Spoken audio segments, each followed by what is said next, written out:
নরম কাঁকড়াটা দিয়ে আজকে টক রান্না করব। তোমরাতে আমার টক রান্না হচ্ছে। টকে টকে ওলকপি দিয়ে দিয়েছি।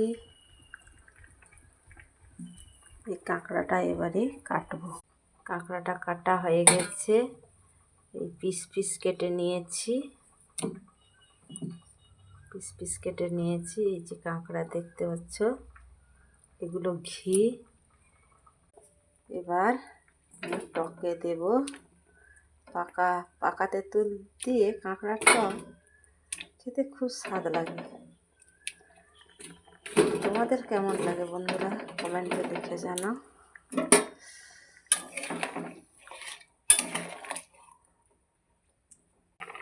একটু চিনি দেব।